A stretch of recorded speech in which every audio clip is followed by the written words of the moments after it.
Hello friends, अभी हम लोग स्टार्ट कर रहे हैं बहुत ही इम्पोर्टेंट नॉवल की समरी। तो ये फ्रेंड्स नॉवल कौन सी है? द ट्री ऑफ मैन, और ये new direction block number 3 unit number 9 में से ली गई है।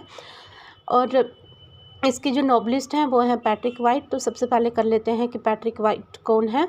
तो फ्रेंड्स, पैट्रिक वाइट जो है एक मॉडर्निस्ट नॉवलिस्ट है और उनको बॉर्न हुआ था 28 मई 1912 इंग्लैंड में हुआ था। पेरेंट्स उनके ऑस्ट्रेलियन थे और जब वो कुछ ही महीने के थे पैट्रिक, तो उनके पेरेंट्स वापस सिडनी में आ गए। सिडनी में आके वो सेटल हो गए। तो उनके जो नोटेबल वर्क हैं पैट्रिक के, वो हैं tree of man, happy valley, aunt story, solid mandala. और भी बहुत सारे उनके वर्क हैं, लेकिन मैंने यहाँ पर कुछ ही मेंशन किए हैं। तो फ्रेंड्स, 1973 में उनको नोबेल पुरस्कार भी मिला था। स्टार्ट करते हैं एनालिसिस। तो फ्रेंड्स, ये जो ट्री ऑफ मैन है ये 1955 में पब्लिश हुआ था और इसकी सेटिंग रखी गई है रूरल ऑस्ट्रेलिया में। स्टैन पार्कर इसके मेन प्रोटैगनिस्ट हैं। तो प्रोटैगनिस्ट कौन होते हैं फ्रेंड्स? लिटरेचर के स्टूडेंट्स हो तो आपको पता ही होगा, ये होते हैं लीड हीरो होते हैं, जो मेन हीरो होते हैं किसी भी स्टोरी के या नॉवल के, उसको प्रोटैगनिस्ट कहा जाता है। तो फ्रेंड्स, ये जो इसका जो पूरा प्लॉट है, पूरा प्लॉट जो है वो किसके आसपास घूमता है? पार्कर के आसपास घूमता है। तो स्टोरी इस तरह से है कि जो पार्कर है, जब वो अपने रूरल ऑस्ट्रेलिया में वापस आते हैं, गांव में वापस आते हैं, तो उन्हें पता चलता है कि किसी जंगल में उनकी प्रॉपर्टी है एंसेस्टर्स के द्वारा चोरी हुई। तो अब वो फैसला करते हैं कि वो टाउन वापस नहीं जाएंगे, बल्कि क्या करेंगे, यहीं पे रह के वहाँ पे वो जंगल को क्लियर करेंगे और अपना एक हाउस बनाएंगे और फील्ड जो है वो वहाँ पे फार्म बनाएंगे। फिर जब वो जंगल की तरफ निकल पड़ते हैं तो उनको रास्ते में एक लड़की मिलती है, एमी। एमी से उनको प्यार हो जाता है और वो दोनों शादी कर लेते हैं। फिर उनको थैल्मा और रे दो बच्चे होते हैं। एक और भी बच्चे का नाम है इसमें मेंशन, एलेन। 3 बच्चे। तो फिर क्या होता है कि वो बच्चे अब ग्रो कर रहे हैं। रे बड़ा हो जाता है, थैल्मा बड़ी हो जाती है, रे की शादी हो जाती है। तो शादी के बाद जो है वो रे की डेथ हो जाती है। तो कुछ दिन के बाद जो है वो पार्कर की भी डेथ हो जाती है। अब जो भी प्रॉपर्टी है वो ट्रांसफ़र हो जाती है एमी के नाम। तो फ्रेंड्स, इस तरह से जो स्टोरी है वो ख़त्म हो जाती है, थैलेमा की शादी हो जाती है। तो फ्रेंड्स, ये जो स्टोरी है ये पूरी जो पार्कर और उसकी वाइफ है उनकी लाइफ पे बेस्ड है। जो पूरी स्टोरी उनकी लाइफ, उनकी रिलेशनशिप और जो भी चैलेंजेस वो सोसाइटी में फेस करते हैं एक रूरल एरिया में, तो उसके बारे में है। तो फ्रेंड्स, अब बात कर लेते हैं कैरेक्टर्स की। तो फ्रेंड्स, क्योंकि ये क्वेश्चन बहुत लंबा है तो मैं शॉर्ट में आपको एक्सप्लेन कर देती हूँ। तो कैरेक्टर की बात करेंगे तो मेन प्रोटैगनिस्ट है यहाँ पे कौन? Stand Parker.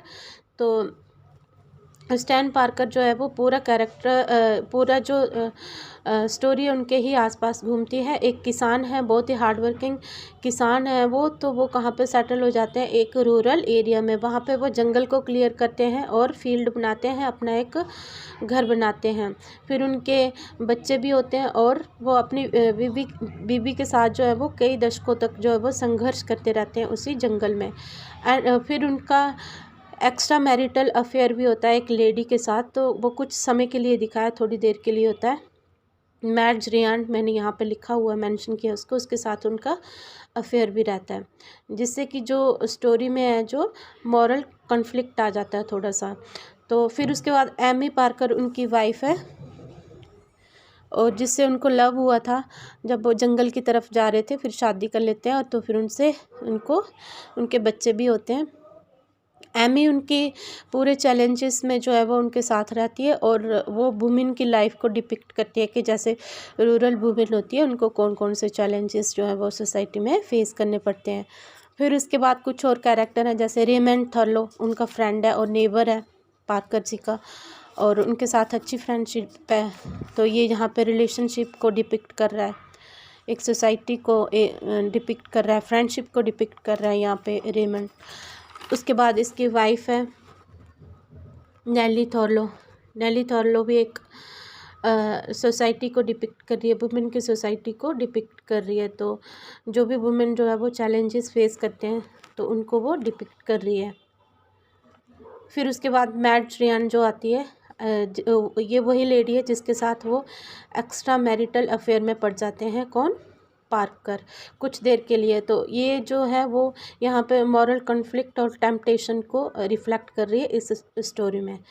थैलेमा उनकी स्टैन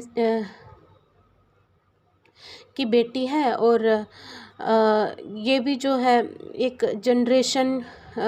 जनरेशनल जो एक एस्पेक्ट है उसको डिपिक्ट कर रही है यहाँ पे। थोड़ा सा कैरेक्टर ही उसका यहाँ पे डिस्क्राइब किया गया है, ज़्यादा उनके बच्चों के बारे में नहीं बताया गया है। फिर उसके बाद आ जाता है रे को भी उसी तरह से थोड़ी सी डिस्क्रिप्शन दी गई है, नॉवल में बहुत ज़्यादा नहीं दी गई है। रे की शादी हो जाती है, उसके बाद फिर वो उसकी डेथ हो जाती है। तो नेक्स्ट फिर आ जाते हैं इसके थीम्स।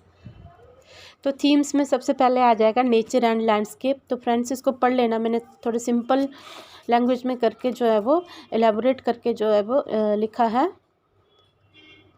तो फ्रेंड्स यहाँ पे वहाँ के जो कुदरत है, वहाँ का जो लैंडस्केप है उसको दिखाया गया है। सबसे पहले ये थीम आता है, उसकी खूबसूरती को दिखाया गया है।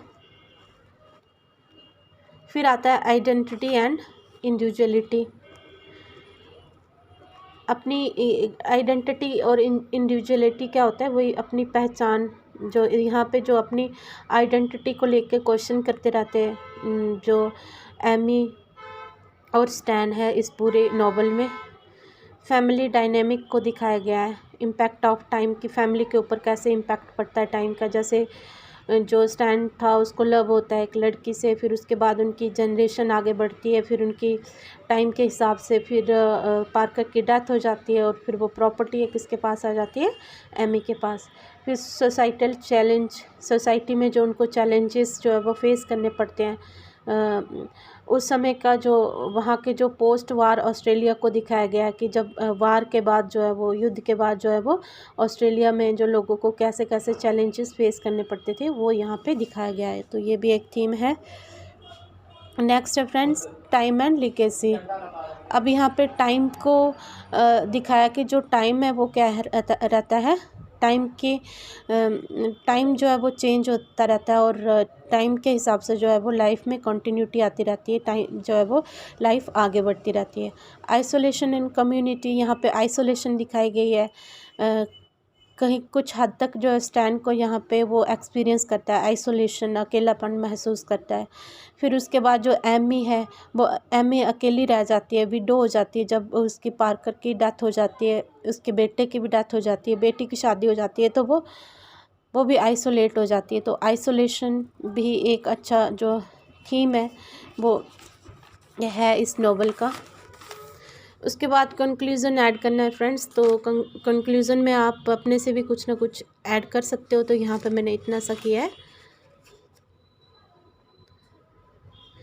तो आई होप फ्रेंड्स आपको वीडियो अच्छी लगी होगी। तो अगर आपको वीडियो अच्छी लगी तो प्लीज़ अपने फ्रेंड्स के साथ शेयर करना। Thank you, bye bye.